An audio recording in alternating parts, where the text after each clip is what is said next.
Oh, what a day! What a lovely day!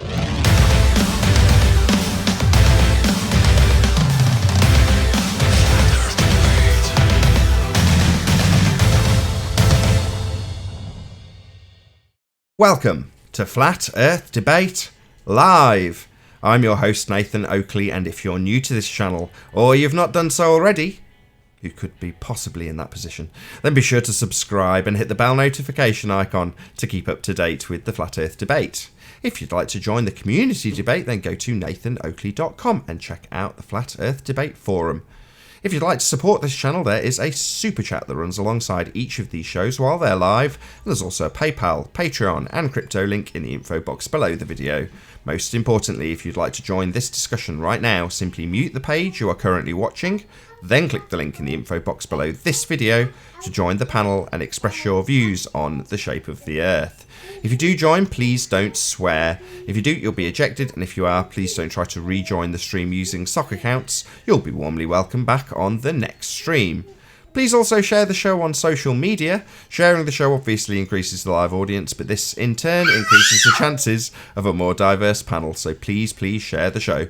And one last time, if you're new to the channel or you've not done so already, then be sure to subscribe and hit the bell notification icon to keep up to date with the Flat Earth Debate. Now we are joined by Arwin, Slick James Johnson and Paul. Very good to have you all. Good afternoon. Good afternoon. Hello. Fun end to the last show, wasn't it? Yeah, got sniped. Yeah, during the after show.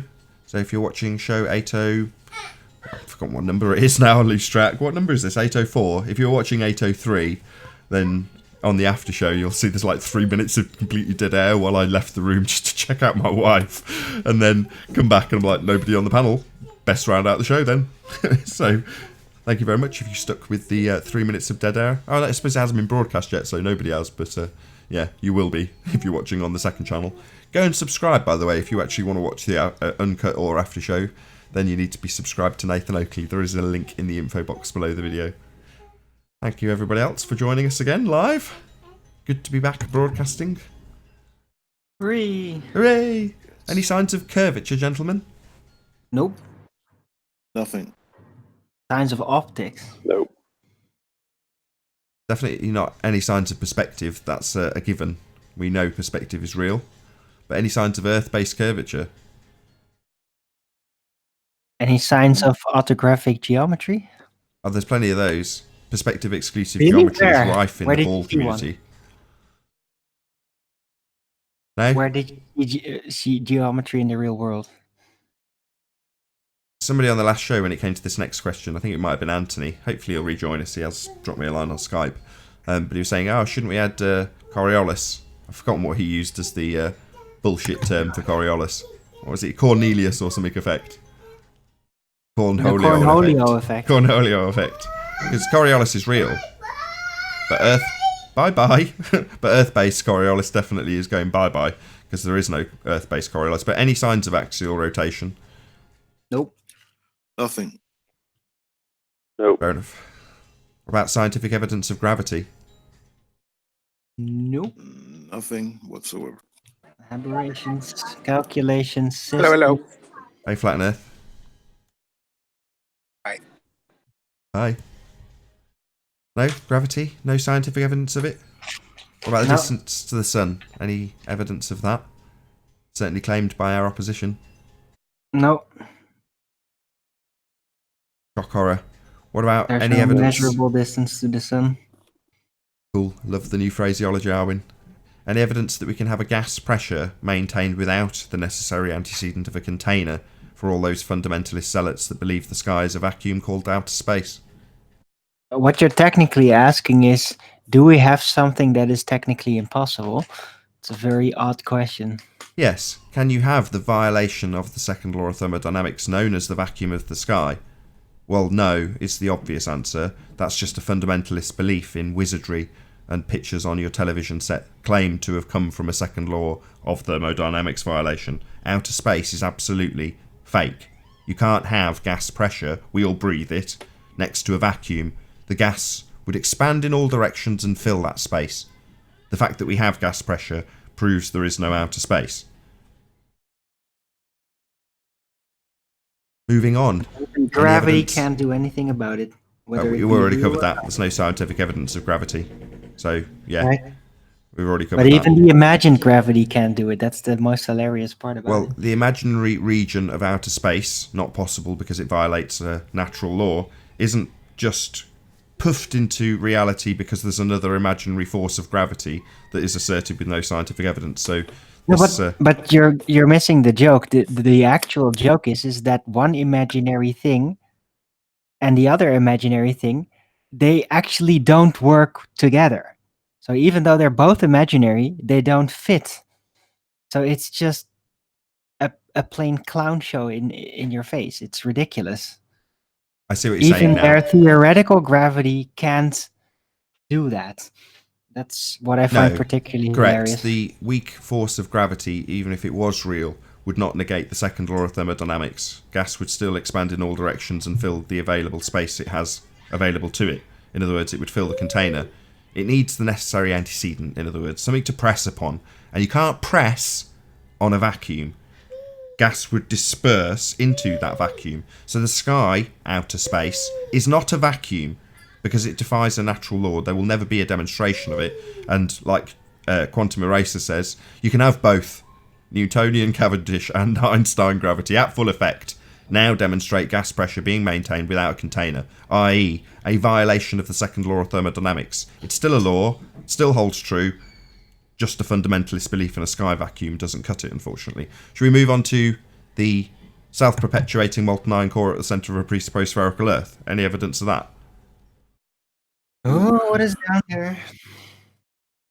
Nothing. Is it a molten chocolate core, maybe?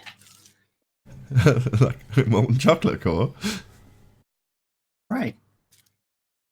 It's Sounds certainly much a more possibility. appealing. From the man who bought you rectangular looping, the molten chocolate core. Or I think the right phraseology would be the molten creamy core. That's how they say it, I think. What you're basically saying is Earth is a Earth is a Cadbury's cream bonbon. egg. Is that what you're saying? We have just had Easter. There's going to be a lot of people who know what a Cadbury's cream egg is right about now. Right. Exactly. I don't know. Thought I'd do an Easter themed molten iron core argument. I see. Gooey, sugary, chocolatey core. Not really proof of Earth having one, though, is it? No. Sounds tasty, though. What about the presuppositional R value? Any evidence of that? Well, there's evidence it's presupposed. We do this so often, eh? Hey, Anon Moto, good to have you. Hello. Hello. Definitely evidence that there's a presupposition at play. It's another one of those questions where the answer is kind of in the question. Well, not kind of, is. Any evidence of the presuppositional R value? Yep, clue is in the question. Yeah, and I answer you with the answer in your question.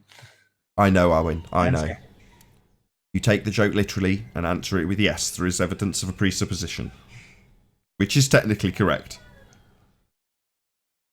Exactly. That you're not a globe head, so getting that concession out of you, Arwin, isn't really an achievement now, is it? Hey, UK Truth. Hi, Nathan. Hello. I'm still Hey, Physics Warrior. having logistical. Oops. Hi, Nathan. Logistical problems with what?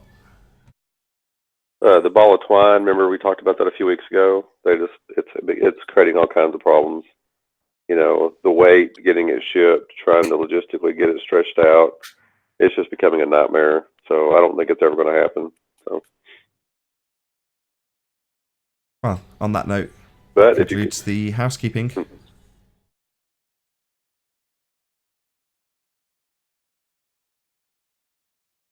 I'm glad there's been a long break between this show and the last show, because the last show was just a mess of, I don't know, just like slick under the microscope, total mess. It's okay. I thought that would have fizzled out by now. You know, it took long. I don't know why I thought it would fizzle out. It took a long time for it to fizzle out with Arwin. And now, people are pretty accepting of him. In fact, he's got his own show that does very well. Do you want to plug your show, Arwin? Yeah, thanks. So I'm enjoying it a lot. So still going strong. So I'll do it for you. So that's Flat Earth Early Bird on Arwin, Arwijn.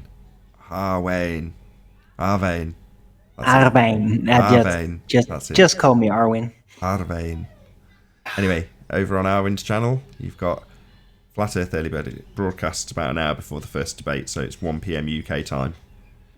And it's a very entertaining show. I often join. I often watch. Very good show. Love it. Thank you. Thank you. But yeah, my point being that go back 6 months and there was the same comments I now see about Slick. Don't let Slick on your panel. Don't let Arwin on your panel. Arwin's ruining everything. Slick's ruining everything. And you're just like, oh, bugger off. Everyone's welcome. If you don't like Slick's opinion, then so what? He's as welcome on the panel as the ballers. They're far more irritating. Hey, Drill. Is that a sniper? Drill. Oh, here we go. Oh, got him. Took out somebody.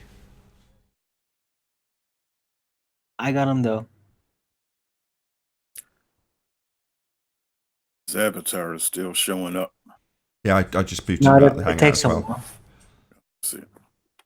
So yeah, it's going to be a snipey show. I can just feel it in my bones. Whatever happened to Ballbusters this weekend? You guys I didn't see it pop up anywhere. Yeah, John was ill. He's been ill for the last 2 or 3 days, actually. He's still ill now. I did chat to him this morning. He sounds rough. He's like, I'm going to breakfast. And then I spoke to him later. He's like, I've thrown up breakfast. And Nathan, I don't want to start anything here, but as much as I appreciate you using that comparison, if you could just do me a favor, and please don't do that. Don't compare me with that. No worries. That's not the same thing. Thank you. But it is true. No, I hear you, but if you could just do me that favor.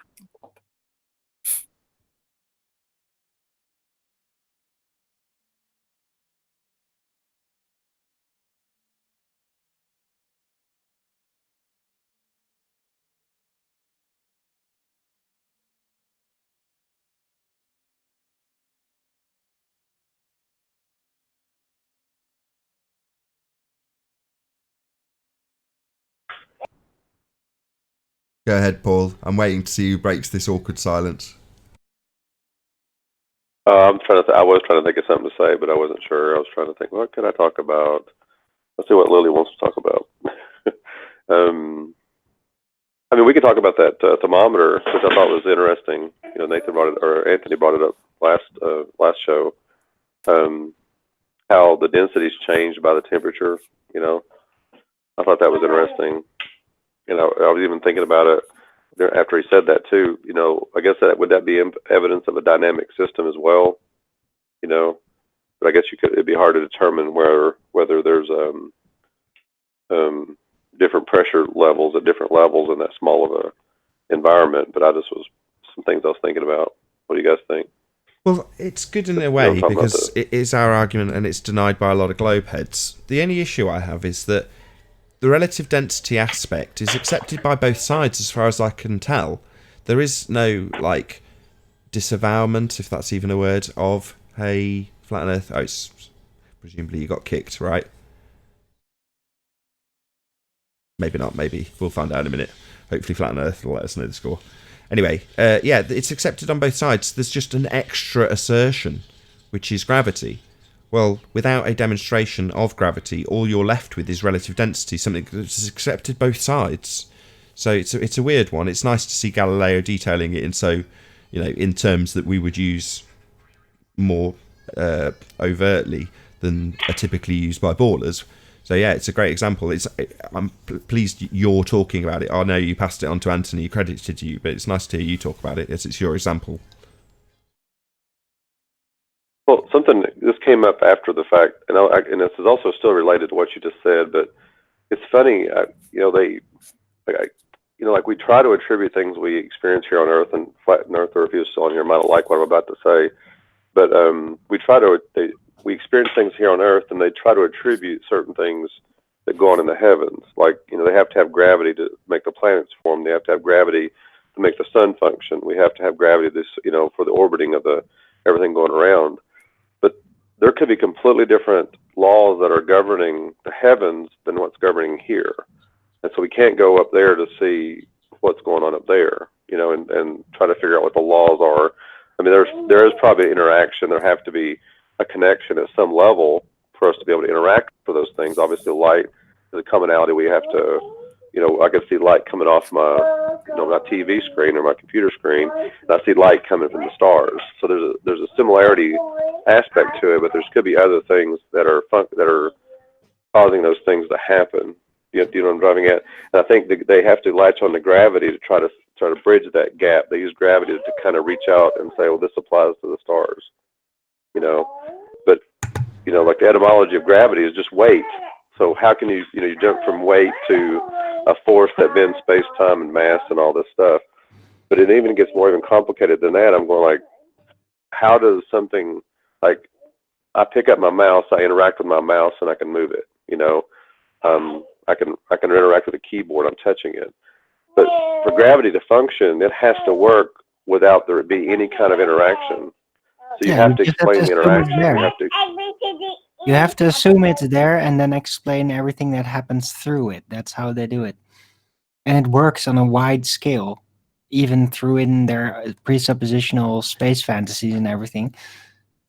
Up to a certain limit, of course. The gas pressure situation is not really fixed by it, but they just overlook that or start to fill it in with fantasies.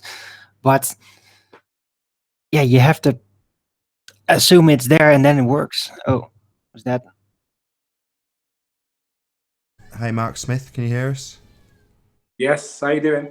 Very well. Thank you for joining. Thank you for letting me in.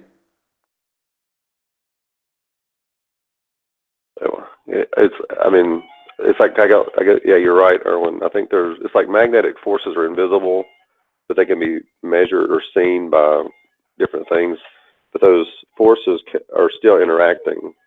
There's this like even molecules when we touch our hand, the molecules aren't really touching. It's the pushing back of the polarity of those molecules that's causing that contact. But there's still an interaction. Does that make any sense? And I don't think the spooky action at a distance. I've heard that term before. That spooky means magic, means something that it can't be tangibly figured out or understood. I don't know.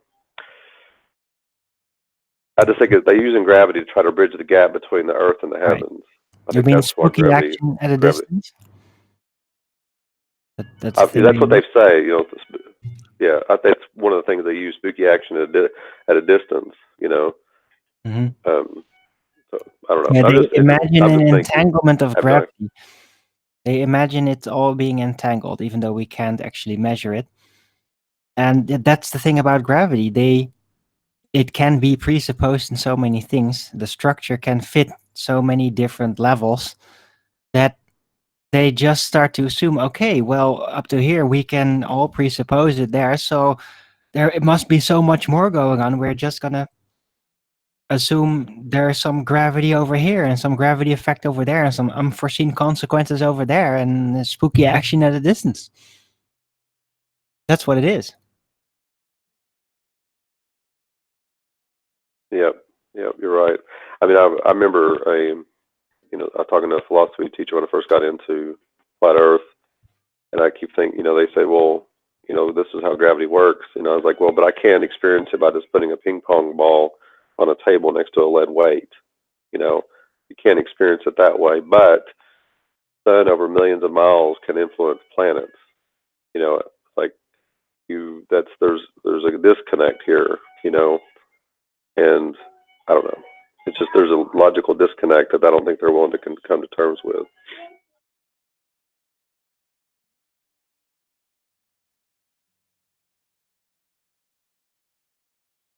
I figured that would start more conversation, but it hasn't. Well, I was just going to say that a prophet is never accepted on his home show.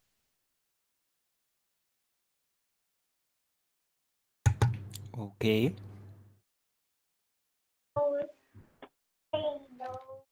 I'm not even really claiming anything, I'm just saying I guess I am in a way, but I'm just questioning. Like, there's too many questions, that can't be answered. Well, all questions can be answered. Is that the thing is, can you handle the answer? Is also another question.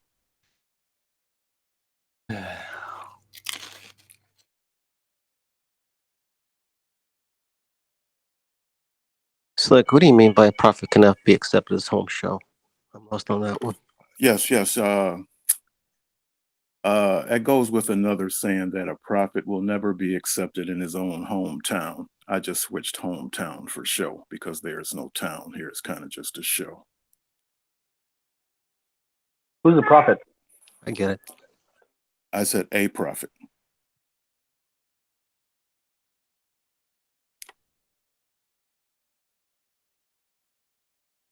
I'm trying to keep my mouth shut. I could create another show from last show, but I'm not going to do that.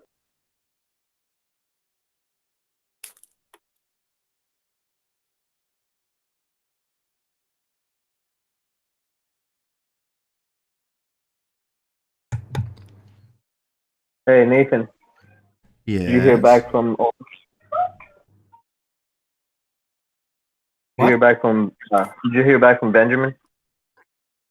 I haven't looked at my email today, but I can certainly have a look now. I mean, I have looked at my email, but I haven't, if you know what I mean.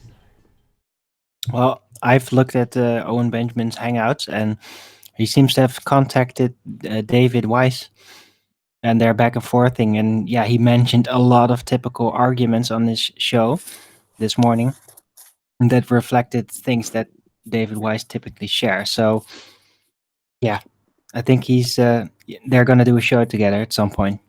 I'm looking forward to it.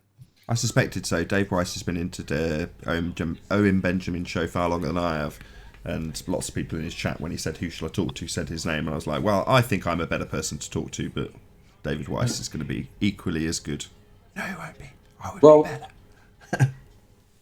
I think he actually did say he was going to speak to DIRTH in his on. Sorry, was that- He did. stream. Yeah, was that he said Mark? He did. He mentioned how he was talking with him in his latest hangout. Yeah. Hey, Sorry. he's texting. They're texting. So that should be at Well, least better contact. There you go, Non. There's your answer. He'll probably be talking to David Weiss and not me. he should be talking to you, Nathan. I know he should be talking to me, but that's okay. I'm not I bitter. like Nah, he's not ready for Nathan yet. No, well, yeah, true. David has a good book. I don't know. He needs to be warmed up first, doesn't he? He needs to Exactly. be warmed up. Hey, Plexus. You guys, how you doing? Hello? Hello, Plexus. He's a real person. He's joined before. Hey, it's me. It's Pluxus. Hi, guys. Good to have you. Yeah, good. I just got home from a grocery store and I saw the link, so I joined. I don't know if you're streaming right now, but good morning, afternoon, everybody. Yeah, we're live right now. Okay, cool. I'll watch my over excessive swearing I'm known for. I'm just kidding. I don't swear that much. Okay.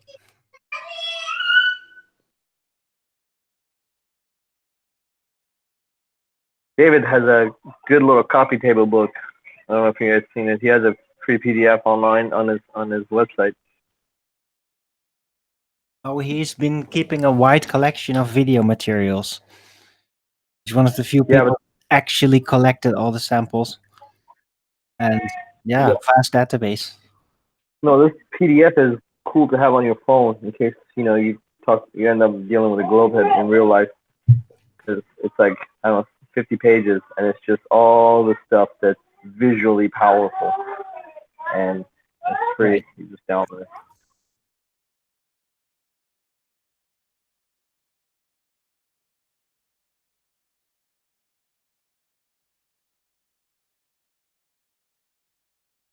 There is a gap on the panel. Links published. Other than snipers. No, the link didn't work. I had to ask somebody to paste it to me on a different Hangout. The link you have on YouTube sends you to a empty Hangout. Really? I'll do Yeah, it. you Yes. forgot to put it in there. It's the old link. Yeah, I'll definitely update Well, I don't it. know whichever it was. there's a link in there. When I clicked on it, it kept sending me to a hangout that says you're the first person to join. And then I asked somebody in another group chat, and they sent me this link. So. And do you have an Apple? No, I'm using Android. Well, I've updated it, so we'll see what happens. Although we've had snipers come in, so yeah, it must have worked. Just unlucky. That's what happens occasionally. Maybe cash. Yeah. How does sniping work? I was confused on how that works. I thought you were a host. It's a need-to-know basis. Yeah, That's it. you don't really need to be discussing or Okay. encouraging others. No, who I don't just know. thought you were like the I thought you were the admin or whatever, and you had the power, Nathan. That's what I assumed. Well, that makes no, sense. actually, no. So, me personally, I'm not in. I've got to be careful with my words now. I don't have the facility to snipe, me personally, as the host. I can eject people on the Hangout itself, but I'm not in a position to snipe, let's just put it that way. What's the difference between eject and snipe? Say that again? What is the difference between ejecting somebody and sniping somebody? Well, if I tell you that, that'll give it away what you actually have to do. Oh no, that's Okay. fine. We can have a Okay, private then. off-air convo or something. Yeah, not to the Yeah, no, audience. someone will I'm fill sorry you for in that. fair. Just don't ask after the live show gets rounded out because it's still recording. So yeah. Yeah. I've never done it, so if I'm honest, I could vaguely tell you how to do it, but I've never done it, and I don't know. I've never physically been in that position to do it, so I don't. Is this a feature, or is this something that they're using like a loophole, like a? I guess loophole. I don't want to ask much about it. Let's not. That's a fine question. It's a loophole. It's just a loophole. Got it. And Nathan, how come you don't use like Discord or there's a Vumo or Zoom or something like that? I heard that. I think the Ebon uses. Yeah. How come you don't use something like that? It's not many people use it. That's you. Although it's easy to download. No, I've got Zoom. I just prefer Hangouts. In terms of simplicity, there is nothing more simple for this format. In other words, it's a free-for-all, anybody can join. So long as the link actually works, that has its issues. It just works. So if you've got a YouTube account, you can join, which means anybody. If you're watching, you can join. For the Ballbuster show, I will start utilising Discord. Yeah, I've tried Zoom, I've tried various other ones as well, but I still think Hangouts is the best solution, in my humble opinion. But not for Ballbusters. So the problem we were having is obviously there's a main discussion going on, and it's like taking phone calls. You want somebody to put a concise point or question across, and then it gets discussed. You might go back to that person, you might not. But the problem with using Hangouts... Hi, King. How you doing? Hello? Well, Discord has its own problems. Like, you have Soros groups targeting Flat Earth now. Okay. And there's just so many exploits. Like, you can get somebody's key on Discord and just steal their account and be them, and then erase their server. So, nothing's without its problems. Sure. Nerd, did you kick him? I kicked him. He didn't say hello. If you do join, just gotta say hello. Introduce yourself. He said hello. But said very hello. softly. We could hear He it. said hi. Oh, did he? Oh, my bad. Sorry. Why'd you snipe him, Nathan? It's not sniping. When I do it, it's ejecting. I'm just kidding. That's what happens when you get sniped for 2 days in a row. You click to pull the trigger. But yeah, so Well, for Ballbusters, we can just open the mic on any given individual that's, relevant, and then they don't get an opportunity to rumpus each other while they're in the green room, which is what happened on the last Ballbusters when I used to hang out. It's like, okay, so who in the hangout wants a question? You open the mic, and they're all arguing with each other.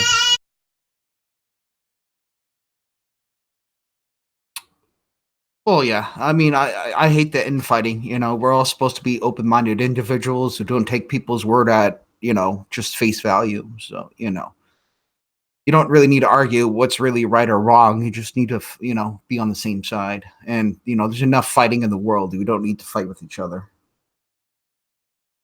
Just bluff your way through it. Well, there's actually That's how they do it. There's no infighting because there's no in. Right. Very interesting. I think, having a discussion and doing clarity of terms and questioning and challenging perspective is part of the discussion. And I think the hard part in doing that is try to not take it personally, And I think a lot of times we do take it too personally when it's directed at you or directed at somebody or whatever, and then just learning to keep the issue on the table and not the person on the, put the person on the table, but keep the issue on the table, and talk about the issue. The infighting could go away if that would be part of it. That's why I'm glad I don't take it personally. Well, what I've noticed is like in the last, I'm older, so I'm not quite so young anymore. In the last decade, even questioning the narrative seems like is becoming more of a cardinal sin. I didn't really grow up like that. We questioned everything. We when the government lies to you every day, they get caught 10,000 times. It's not absurd to question them. Now it seems to become absurd, and I don't know where that came from. Came from the corporatization of politics. That's where it came from. What did that? And it also comes from the fact that people are allergic to new ideas. If they haven't heard them before or read them somewhere, then they just can't handle it. So a brand new idea, they just don't understand it and they attack it. I don't know why, but that's the case. Somebody needs to go on mute. Somebody's causing a load of background noise. Whoever's not talking but leaving their mic open, just close your mic. Well, that last 10 seconds, 20 seconds. I made the joke, if you record a tree falling in the woods and you put it on Google and it scrubs a link, did it make the noise? Kind of like, and then I'll talk about stuff I've read in books. Yes, it did. No, it's been scrubbed by Google and you can't provide a link, so no sources. It didn't exist. That's a new thing. Yeah, but you're asking an if question. If it did that, then yes, it would be making a noise. Whether it is or is not in actuality is not relevant to the answer. I think you missed the joke. No, I just screwed it over. Don't kill comedy.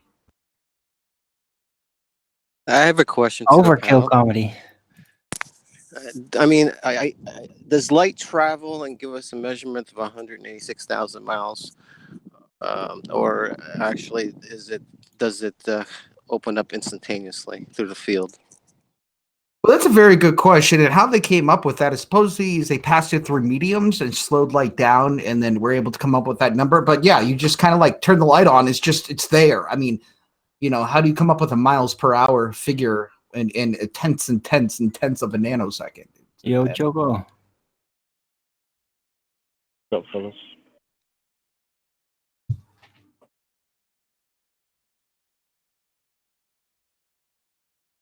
But isn't it true when we do like a double slit experiment and then reflect it off, there's a delay and we're able to measure that? A delay? To be honest, it's kind of like the question of does radio and light waves turn into a wave through a medium in a vacuum or a straight line of sight, and you get like 5 different answers. It's kind of like that,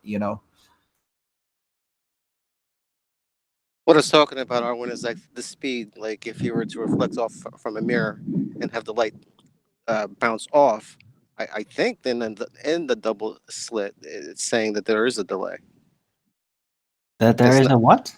A delay as far as how is that measured? I got to look as far as not calculated but measured. How is it measured? It's not the double split. You're talking about the delayed choice quantum eraser, not the double split. All right. Okay. We're talking about a presupposed particle speed. Guys, can you please close your mics if you're not talking?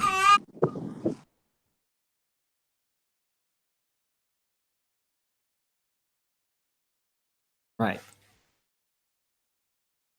So, yeah, light is supposedly so incredibly fast that even if you would slow it down gradually by supposedly bringing down the frequency into the red and eventually the infrared, then how is that speed of that light actually measured?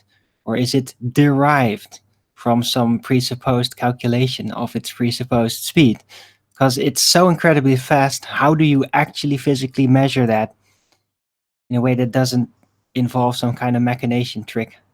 Well, I mean, radio waves travel at 93 or 97% the speed of light. So, like, they even measure radio waves at a certain speed and light waves, you know. Well, they're kind of the same, just not Really? visible. How? I like I said, it's like the vacuum light radio wave question. Is it a wave? Is it a line of sight? And you get 5 different answers. So Well, I don't know. Depends If on there's, which source. if there's a speed involved, it's going to be based on some time factor. So how is a Sensor, specific maybe? speed derived? Distance and a sensor. Right, through the atmosphere, I take it. Yeah, but then, yeah, I know. Like I said, then you have variables being thrown in. Because if you want to measure actual speeds, you have to take out all the other variables. So I would say in a vacuum. So I wonder how they measured the light speed in a vacuum. They would have a lot of. They would need a vast distance of vacuum just in order to get any kind of significant reading in time difference. Well, that's why they use mediums. They're supposedly able to stop light. Certain tricks. Really? Yeah, that's what they say. Yeah. Oh, they say it. Wow. Yeah, I've never seen an experiment, but I've read about it. That's really nice. There's a lot of things being said in the world. Well, yeah, I know, but to understand things, you have to, like the art of war. You know, you have to understand the enemy. You have to know about the enemy. So, you know, you do have to read this stuff. Right. It's just too bad Sleeping Warrior's not here. I'd like to hear his opinion. But, you know, I think from a few hangouts back, his opinion was light is instantaneously. There is no speed. And that's my argument exactly. That's why I'm bringing up this argument, because I don't think light has a speed. I think it's an instantaneous, infinitely divisible beam. Well, it's not infinite. Manifest. It's not Oh, infinite. really? Yes, because if you turn on your porch light, does it light up the entire state or just your yard? No, I'm not. No, I didn't say infinitely powerful. I said infinitely divisible. To emphasize that it's not a particle, the indivisible unit, like with molecules, atoms. Where at a certain, if you divide it up further, it no longer functions like the original matter that it was in molecular form, as it were. Light can be divisible infinitely. It's the only way we have to define it as a particle is by the minimum only starlight light that can be registered. Only the sun and starlight is infinite light. We cannot create any infinite light man-made. It's just we've never done it. Can't be done. It's never been observed, never been repeated. I'm not talking about infinite light. I'm talking about infinitely divisible light. And divide it up infinitely. Only if you divide it up enough, eventually it can't be registered anymore. There's nothing material out there that can absorb that minimum amount in order to register there being any light. I don't understand what you mean by divisible. I'm sorry. Can you give me better context? I apologize. Divisible beam, a beam that can be split up. Since we're talking about divisible, Arlen, what do you think about plasma physics now? Plasma falls into, another state of matter. All right. Light, when I'm concerned, light does not fall into the category of matter at all. Mm-hmm. All right, I got you. I'd like to take this time to give a shout out to Ken Wheeler. That's my favorite way of describing light. He goes back and like analyzes what the old school scientists were saying before science method became reversed. Anyway, look him up, Ken Wheeler on YouTube. Theoria apoptosis. Yeah, I'll definitely look at that. I like a lot of the new think has been kind of just is just to disprove God in some regards, not really science anymore. I really like his concept about electrics and magnetics. Electric two sides of the same coin, two different types of manifestation of the same element. Really like that. And as he says, light is nothing. This Tesla, and I like. You're So I very gave bad. it. Your sound sucks. Anon, you're Is it totally better? breaking up. No, you're Is breaking it up. better? No. Mute for a little bit. Maybe it's a bad spot. Well, you often see science changing. They'll rename what they said back in the day, and they'll just bring it back up, and they renamed it, so now it's their science. Sort of like we used to call the infinite space the ether. Now it's just called antimatter or dark matter. The matter that we can't No, see. now that the change, they're calling ether in quantum mechanics. They're calling it the quantum foam. So they call it It's quantum foam the now. They changed the name again. yeah. Just look up. Oh my god! I Quantum can't. foam? Serious? That's Oh no. my This is god. I can actually at least this is understand antimatter or whatever dark matter, whatever you no. call None it. of them. They're all nonsense. But this is the good one because just look up the scientific paper Sure, I'll do that for right now. Thank you. I kind of quantum like the foam. idea of it, quantum foam. It sounds like Yeah, it sure. is Why not? something that gets in the way that prevents things from going spiraling out of control into infinite possibility. Is that Oh, how it is meant? I, this is by John Wheeler in 1955. Is he related to that other Wheeler guy? No, he's not. I thought about that too. I was like, interesting. No, but that's a different Wheeler. But Ken Wheeler put me up. He gave me this idea about. Well, no, it was his idea. He was quoting Tesla, but I had to go find the quote. Like I like finding the source, and I usually use either. I have found several websites that archive old newspapers from like 1700s on up, and obviously Google Books, a couple other places where just digital archives. Yeah. So yesterday for Anthony, I found Newton's quote that John uh, brought up. I've learned that from Quantum Eraser, but I had to go find a quote. So I found it, gave it to him, and same thing with this. He was quoting Tesla, and I had to go find a quote, and I found it, and it basically says, "Light." This is Tesla's description of a light. It says light is nothing more than a disturbance in the ether, just like sound waves in air. And he says it's the rate of induction. So take that. I these are the people who gave us the modern world. So I go with them, and especially when what do you think he ended up feeding pigeons towards the end of his life? Because he realized everything, everything he said was everything. They took everything from him. They took his invention, and then they shat all over their, his model, and they created this whole new Einsteinian model, and that was it. That's why he ended up talking to pigeons and Well, I can't really becoming a blame him. recluse. I can't really blame him. I mean, Edison was just a nasty, nasty man. He had people. He had the whatever the G men, wherever they used to call the FBI before they became the FBI, and he would send them to go, take people's inventions, threaten them, and then Was a rubber baron.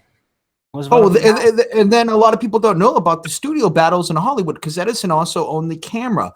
If you want some good rabbit holes, go look up what Edison did and how actually Hollywood came about. It's pretty sad what it turned into from what its roots were, though. Hey, has the work of Eric Dollard ever been discussed on the show? Work of who? Eric Dollard. Eric Dollard. Oh, Oh Eric yeah, Eric Dollard. Dollard. He's Dollard. amazing.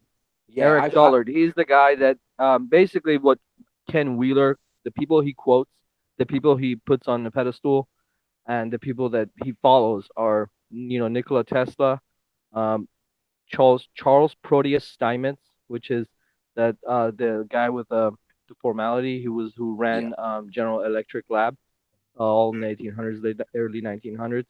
Him and Oliver Heaviside, which when people talk about Maxwell's equations, it's not actually Maxwell's equations. Those are Oliver Heaviside's equations. Heaviside. Oliver Heaviside. He's an Irish guy. He also became a recluse, and Yeah. toward the end of his life, kids were throwing stones at him, and basically same thing with him. All the people that just basically become just worn out and Yeah. just said, "Fuck you guys, I'm tired of all this." Like those are the guys that you want to pay attention to, not the guys that they put on front page of Times. That should be a Yeah. giant red flag So back to my for question. anybody. Huh? Sorry, carry on. Sorry, carry on. No, go ahead. No, I was asking Nathan basically if Eric Dillard's work has ever been discussed on this stream. Yeah, a couple of times. Okay, I must have missed them. I've watched about the last 60, 70, something like that. I've not seen. Yeah, I'm Then you on missed his. a lot because there's I'm a on- lot of flat Earth debates. I'm on his Sorry, Owen. website. Say again, Owen. Well, there's 804 episodes, so yeah, you might have missed a percentage. A few. Yeah, a few. I have. It's just that Eric Dillard has a very interesting, you could say, quote at the end of one of his videos. And he's discussing about not being able to see the stars up above, basically. And I think he says something along the lines of, if you can't see the stars from outer space, then you throw away the whole model. Something like that. I'm not sure. Yeah, I think I brought up this point last time I was on the cast. Yeah, you can't see stars past 7 miles; they just disappear. And then he ends it by saying, "So throw the model away." Yeah. Well, how are you going to find point? How are you going to find point, position, orientation with no points of reference? Exactly. If your only point of reference is from what I belong to a high altitude balloon from meetup.org. You can join them; they're very easy to join. And if you can only see the Earth, the Sun, and the Moon from upper atmosphere, from what I can tell, and if you have Earth and it's your only point of reference, how you can ever reach your destination if it's always moving? Because it's not. We talked about this with the balloons at night.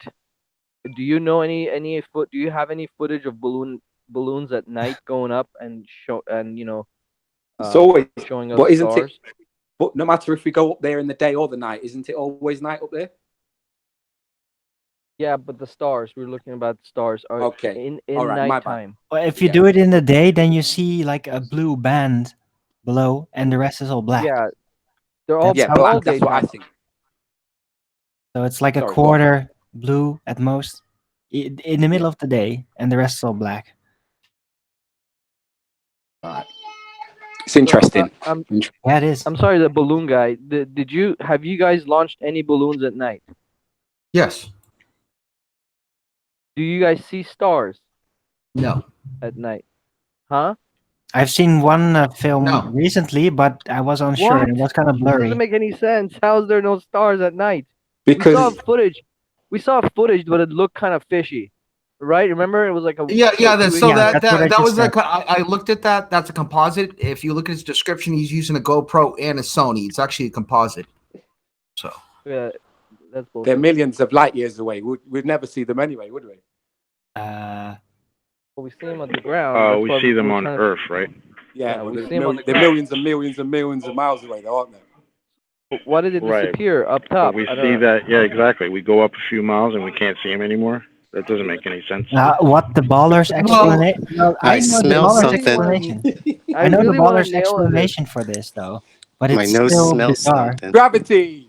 No. What they say is that the light from the stars is like a very thin beam from all that way, and up there in the vacuum, supposed vacuum, yeah, right. You can't see it because it's too small. You have to have a very light sensitive camera to see it. But in the atmosphere, suddenly at the last moment, it's basically diffracted. It becomes a little bit more diffuse in the atmosphere, and that is why you can then see it. Is that what they say? Yes, but that's exactly what they how are say. you ever going to travel the cosmos without a star chart? Radio echolocation, I guess. Yeah.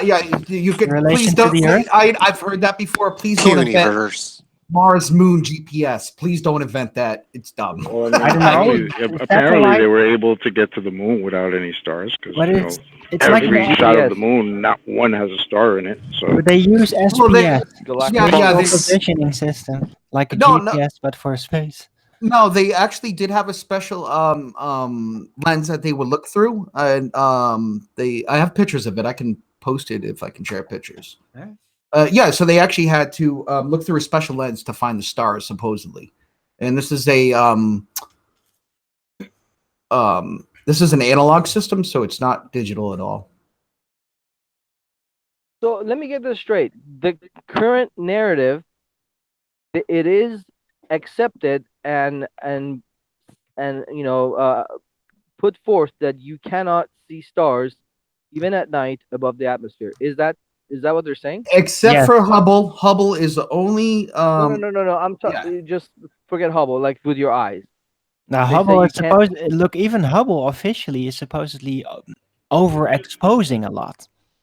And like here, a long-term you hear astronauts. They say it's the blackest of the black when you look out there, and I mean, I guess technically they're at night, right? Because there's during the day it doesn't really matter. Well, I mean, if you're facing Earth, yeah, you're in the day. But if you turn 180 degrees, or 90 degrees, sorry, you're going to be facing the night side. I mean, it's not hard. You just turn the camera the opposite direction. Voila, bing, bing, done.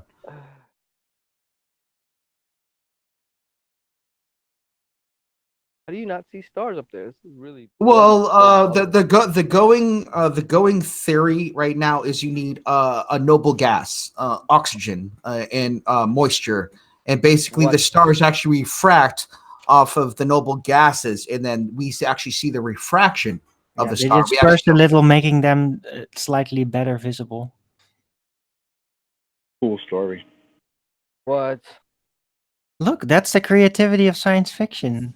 Hang on, is that where we're at? What sphere? Ionos, Stratos, Meso? Or it's somewhere between 5 to 7 miles, and then just boom, gone. That's in the Ionos right now. So I think it's is it dense over there? Is it cold up there? What's your idea? It's cold. Oh, so it's cold. All right. So then there is somewhat of its density. Is cold dense? Well, there's no limit. Sometimes it's 5 miles, sometimes it's 8 miles. It all depends the combination in the stratosphere you're in, you know.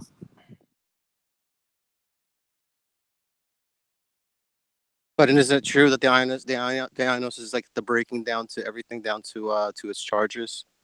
The higher you go. Yeah, but it's not like just a straight line around the Earth. It's not perfect, you know. All right. The reason I'm asking these questions and the distance when we're looking up and what's coming from the panel saying it's 7 miles up. So then, are we observing 7 miles down? Looking down instead? Do we have how about a land location like Mount Everest? How high is Mount Everest? Is it 5 to 7 miles up? Can we see the stars within our area relative to an app called Skyview, given a reference point where they're supposedly supposed to be at? Well, I wanted to. GPS obviously won't work on a high altitude balloon, but I wanted to use maybe sensors, and I wanted to overlay augmented reality. So when we put the balloon up, we can kind of know where the stars are at. GPS could work with an amplifier. A signal amplifier, of course. You can go 7 miles up. Well, then why doesn't GPS work on the top of mountains? Maybe because they block the signal. It's deflected. How can you block the signal when it's 500? Yeah, exactly. It's 500 miles up, and they're all satellites, right? So. Oh, right. Yeah. No, but it's all towers, of course. So that's the only reason why there's still areas that don't have reach. Otherwise, they would have had full reach everywhere since the 90s with everything. And they don't. So I do IT for a living, and I work for a lot of the big tech firms. And so a lot of people don't know this. People often bring up satellite phones. Satellite phones, what they are is just a bigger transmitter that's able to go over I think it's 15 watts is FCC regulations. And it gets very dangerous for your brain if you go over 15 watts in signal. And basically, the only thing that satellite phones are allowed to do is go over that 15 watt FCC law. they actually don't go to satellites at all. They're just able to have a bigger transmitter wattage than long range than is allowed. That's why they're big ass long towers. range. That's it. And then then They you're use talking them in the about military, all like in Vietnam and everywhere. And then you're talking. Let's throw out satellite phone. Is that equipment being used through radio frequency technology? Yeah, it's just basically radio frequency FCC regulations that are able to go past the safety regulations to get special permission or whatever. That's basically all it is. It doesn't go to satellites. wasn't GPS originally not just another system that they used? What's it called again?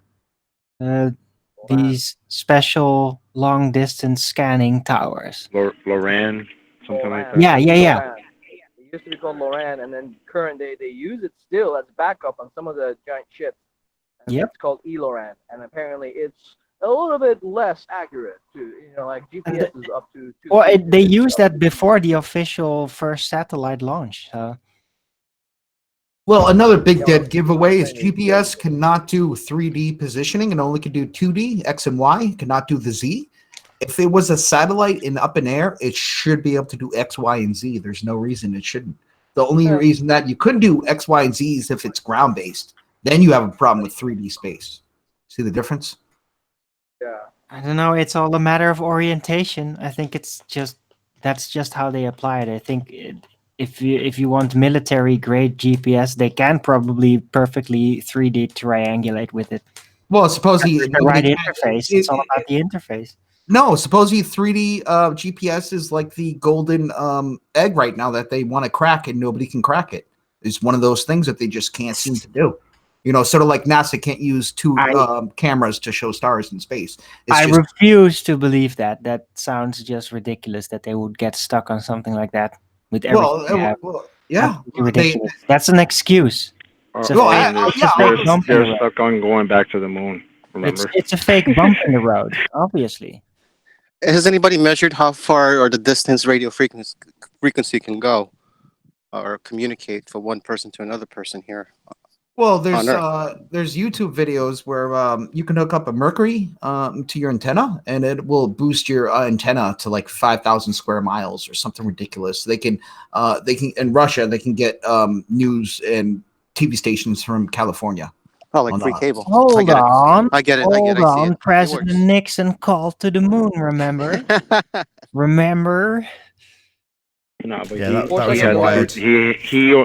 That was only possible because he had the Green Moon 3000, Green Moon phone 3000. Right, yeah. That's the only reason that was possible. It was a landline. The Merlin 3000. Delay. Well, it's kind of like did you see the Israel moon launch crash thing? Yeah, the cartoon. Yeah, I saw that. Yeah, you gotta love technology. It seems to be going downhill for NASA. No, it was very efficient. It was actually very efficient cartoon. They didn't use cameras. No, they kept it minimal and safe, and they just used 3D models to coordinate everything. Why not? Also, the 3D model, if it actually in the 3D model, it had like an X and Y and a Z axis, and the thing was like it had like a little fake thrusters, and then it said, "Oh, it crashed," but then the graphic didn't show that, so the graphic is not actually calculating where the thing is. It's literally like a screensaver. Well, I do have to say one thing about SpaceX. They are at least making it look like we're in the 21st, or what was it, 22nd century now? 21st? Yes. 22nd? 21st. It's 21st. Okay. It's always one ahead. I kind of don't understand how that works, though, because everybody's excited that we can land rockets now backwards. Well, that's nice. Well, we went to the moon 6 times between 69 and 72. That's a lot more impressive to me than landing a rocket. The moon is so weak to gravity. So, yeah. We're not doing anything new, are we? We're not doing anything new. Well, at least SpaceX is at least making it look like we're in the 21st century. It was a little laughable with the technology. I don't agree. I do not agree with that statement. I'm sorry. I understand what you're saying, but it's poor. Shocking. Well, they at least look like they belong in this period. I mean, anything else, Look with CGI. I get what you're saying. Like, I guess to me, like people who are not really paying attention, or to kids today. What? Yeah, Chop yeah, left. yeah. Like I said, at least these spaceships now look like they belong in this century because what they were using it looked so horrible before Elon got but involved. we have better CGI now. We have better graphics now, don't we? Well, if you want a real good laugh, go watch a Russian go watch like a 90s or an 80s Russian spacewalk video. Their green screen technology is like 30 years behind ours. It's hilarious. If I want to laugh, but if no I want a longer. good laugh, I'll Watch go it. and hang What out they're with. doing it right now. Russia's doing a lot better with their visuals and their designs. I just love how we're at a war with Russia, yet we still need them to give us a ride to the space. Oh yeah, no, there is no war. There is no war. Fake war. And I had this. I know. I'm just telling you what the narrative is. The narrative is, oh, My bad. Putin, Putin, he stole our election. Hey, can we get a ride to that thing we have up there? It's a corporate war. But come on, but How in much is the medieval taxi fare? times How and much the is the fare? Renaissance, it was widely known that even, for example, France and England, they would war with one another while at the same time trading with one another in secret. And not only that, they would marry each other's kids off to each other. Yeah, well, that's how they would then end the war usually. But rulers have been doing this kind of shit for forever. Yeah, true. Because they trade for wealth, and the wars are to kill the poor. Simple as.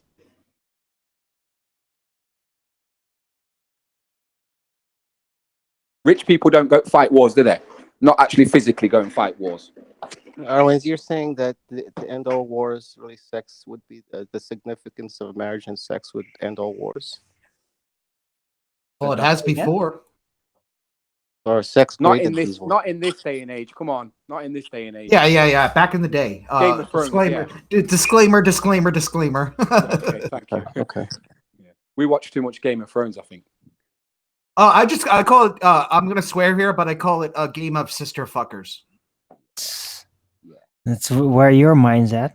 Nah, well, that's basically the narrative of the show. Making a statement. If that is your focus of it, it's not even a sister; it's his twin.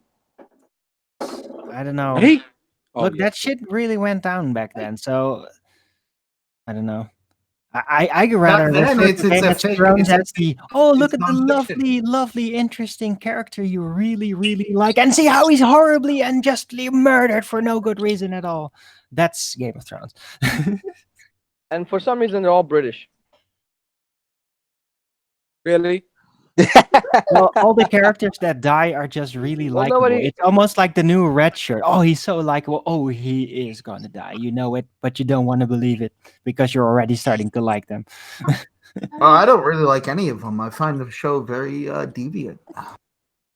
I don't know. I find the characters very intense and realistic. It's believable. Well, it's all about moving the Overton window.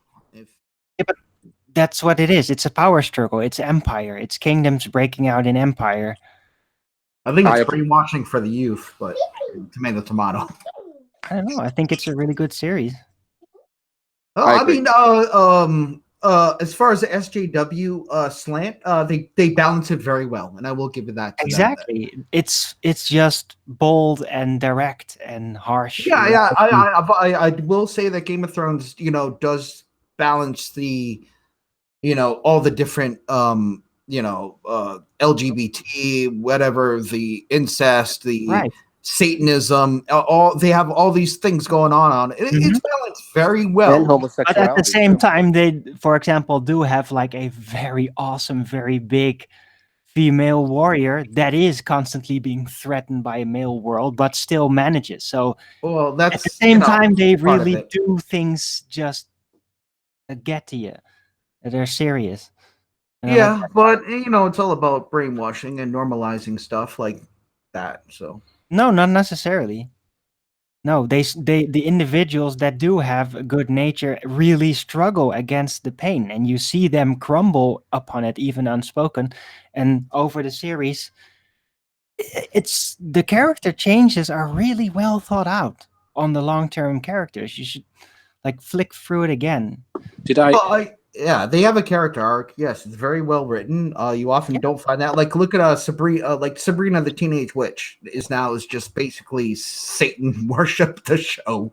It's not balanced very well at all. So, and if you go look at the way Sabrina the Witch was in the '90s, it kind of was comedic. It wasn't so cute. dark. It was cute. Yeah, now it's just slanted. Narcissistic and evil and dark and oh, look at me, I'm so incredible. I'm so vain.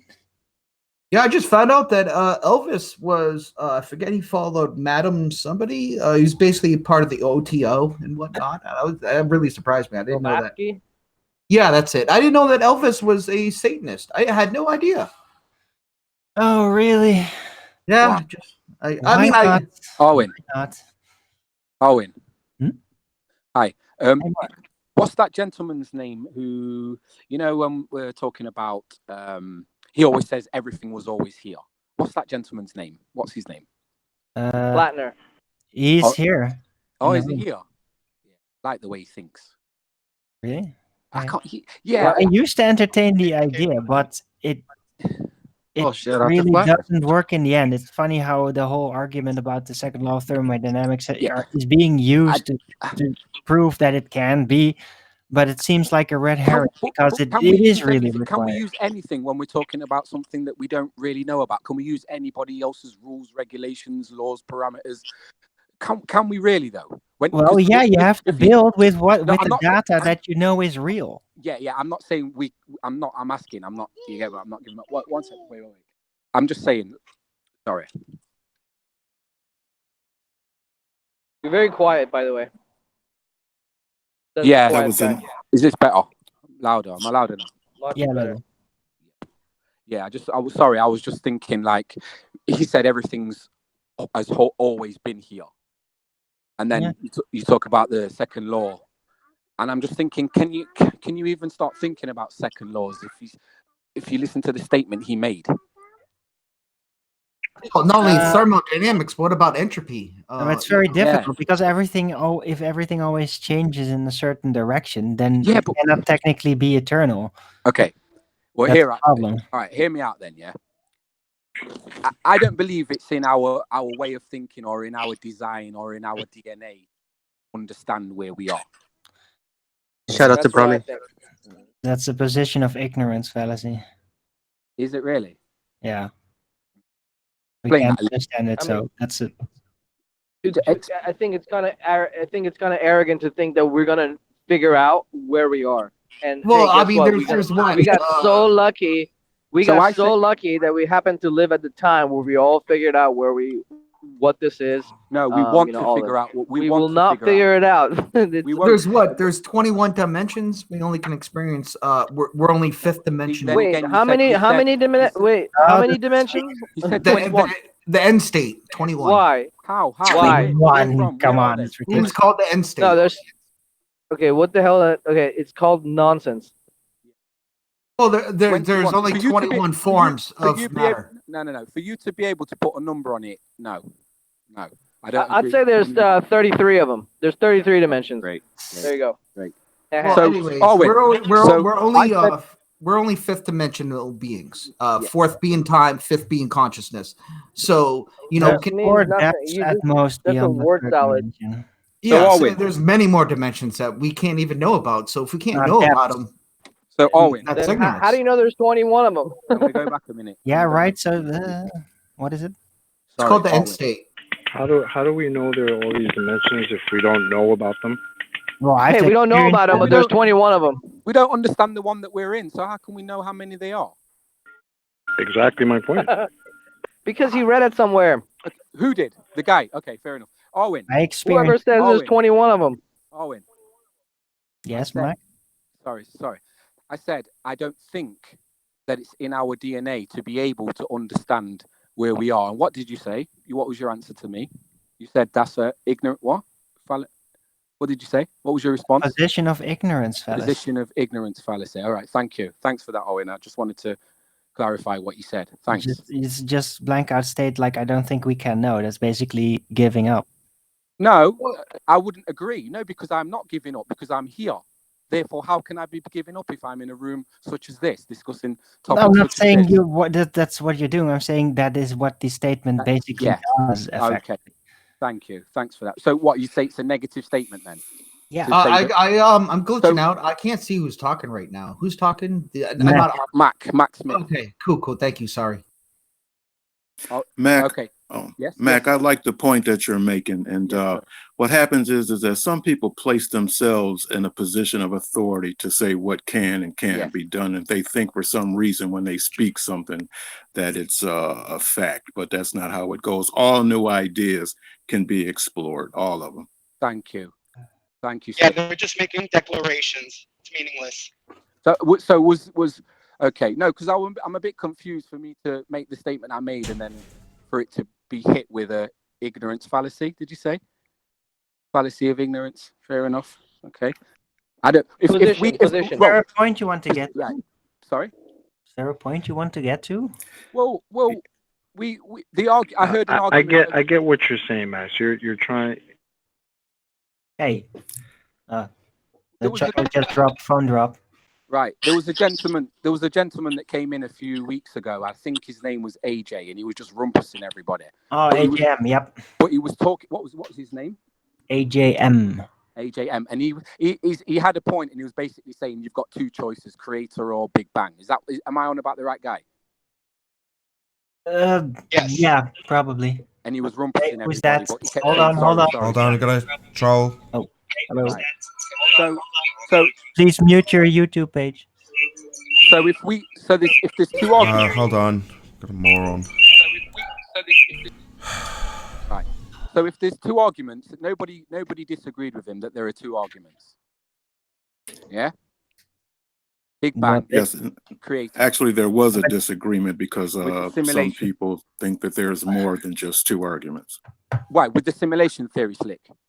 No, not just that. Everything has always been here. Yes. Okay. That's the third. Yeah. See, I love that. I'm not saying I believe it. I love that too. I disbelieve it. I just Me say too. I love it. I know you do, Slick, and that was quite surprising for me to hear you agree with him on that. Not for anything. Don't take that with a pinch of salt. It was just quite. It was entertaining. It was refreshing. I love it too, just as much as the globe. Right. So I think. Go on, Slick. I was going to say, I think it's probably one of the most profound statements I've heard. 100%, I agree. Because and I like it fixes the problem. What it does is it eliminates the chicken and the egg problem. Yeah. It's like, okay, who created it? Okay, who created the creator? Where are we? Where are we? Are we in a building? Like some people say, it's an enclosed system. Okay, where's that enclosed system in? Oh, okay, it's in here. Where is that enclosed system in? And that right there tells you it's a loop. It tells you you're living inside the bad word of the fractal. You're living in a never-ending loop. Everything you see around you is a loop. Over the egg problem. Owen, it just inflates it infinitely. Owen, no, it doesn't. It fixes not it. The creator. He's just giving you. It doesn't fix the egg or the chicken problem. It just postpones it or inflates the problem infinitely with infinity. No. But you can't explain like a either. Reserve tactic. Okay, fair enough. The chicken has always been here. That's not fair at all. Because when you say infinite, talking about an infinite regress. So on a local level, an egg doesn't last forever. It's just the earth and everything that makes the egg that lasts forever. So it is not an infinite loop. The earth is infinite, not everything in it. Right. So on that very distorted note, I'm going to say a huge, massive, enormous thank you to all of the live audience for tuning in and hopefully sharing and subscribing, all that good stuff. If you're watching this on Nathan Oakley channel, then stay tuned as there will be an after show to follow. But unfortunately, as I say, if you're watching this on Nathan Oakley 1980, this is where we bid you farewell. If you'd like to keep yourself occupied after this live stream is over, then go to nathanoakley.com and check out the Flat Earth Debate Forum to keep up to date with the community debate. I've been Nathan Oakley, and I'll see you all in the next video. Oh, what a day! What a lovely day!